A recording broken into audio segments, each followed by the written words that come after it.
എത്തുന്ന മുഖ്യമന്ത്രി നേരെ പോകുന്നത് ചുവന്ന പരവതാനി വിരിച്ച ആ പ്രദേശത്തേക്കാണ്. അവിടേക്ക് മുഖ്യമന്ത്രി എത്തുമ്പോൾ കൃത്യമായി കാര്യങ്ങൾ വിശദീകരിച്ചുകൊണ്ട് 4.5 വർഷം കൊണ്ട് നമ്മൾ പടുത്തുയർത്താൻ പോകുന്ന ഒരു വലിയ സ്വപ്നത്തെ കണ്ടുകൊണ്ട്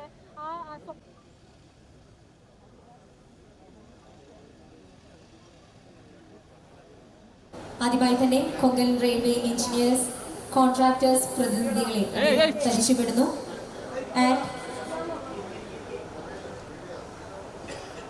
ചീഫ് എഞ്ചിനീയർ ആയിട്ടുള്ള ശ്രീ ദിവാകർ സ്നേഹപൂർവ്വം വേദിയിലേക്ക് സ്വാഗതം ചെയ്യുന്നു.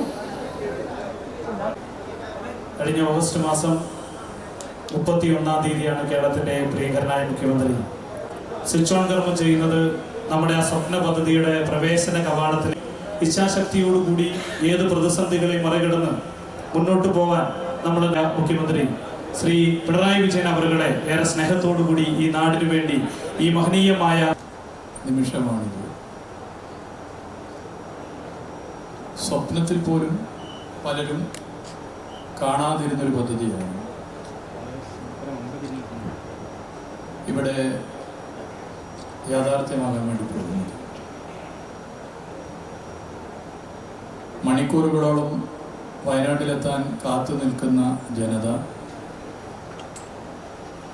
ഈ പദ്ധതി പൂർത്തീകരിക്കപ്പെട്ടു കഴിഞ്ഞാൽ 10 മിനിറ്റിനുള്ളിൽ വയനാട്ടിൽ എത്തിപ്പെടുമെന്നുള്ള അത്ഭുതകരമായ ഒരു യാഥാർത്ഥ്യമാണ് ഈ പദ്ധതിയുടെ ഏറ്റവും വലിയ പ്രത്യേകത. കർണാടകയുടെ തലസ്ഥാനമായ ബാംഗ്ലൂരിൽ നിന്നും ഈ കേരളം കൂടുതൽ അടുത്തിരിക്കുകയാണ്. കേരളത്തിൻ്റെ സമസ്ത മേഖലകളിലും ഇതിൻ്റെ പ്രതിഫലനം വളരെ പോസിറ്റീവായി ഉണ്ടാകും എന്നുള്ളതൊരു വസ്തുതയാണ്. ഇവിടെ ബഹുമാനപ്പെട്ട MLA പറഞ്ഞത് ഒന്നും ആവർത്തിക്കുന്നില്ല. ഒട്ടേറെ പ്രതിസന്ധികളും ചില പ്രയാസങ്ങളും ഈ പദ്ധതിയുടെ ഭാഗമായി ഉണ്ടായിരുന്നു. യഥാർത്ഥത്തിൽ ഈ ബ്ലാസ്റ്റിംഗ് അനാവശ്യ വിവാദങ്ങൾക്കും പ്രതിസന്ധികൾക്കും നേരെയുള്ള ബ്ലാസ്റ്റിംഗ് കൂടിയാണ് എന്നുള്ളതൊരു യാഥാർത്ഥ്യമാണ്. അഭിമാനത്തോടെയും വലിയ പ്രതീക്ഷയോടെയും എല്ലാവരുടെയും അനുമതിയോടെ ഫസ്റ്റ് ബ്ലാസ്റ്റിംഗ് അതിൻ്റെ ഭാഗമായിട്ടുള്ള സ്വിച്ച് ഓൺ കർമ്മം നിർവഹിക്കാൻ പോവുകയാണ്. മാന്യനായിട്ടുള്ള ടണൽ ബ്ലാസ്റ്റിംഗ് എക്സ്പേർട്ട് അദ്ദേഹത്തെ അനുഗമിക്കുകയാണ്. അതോടൊപ്പം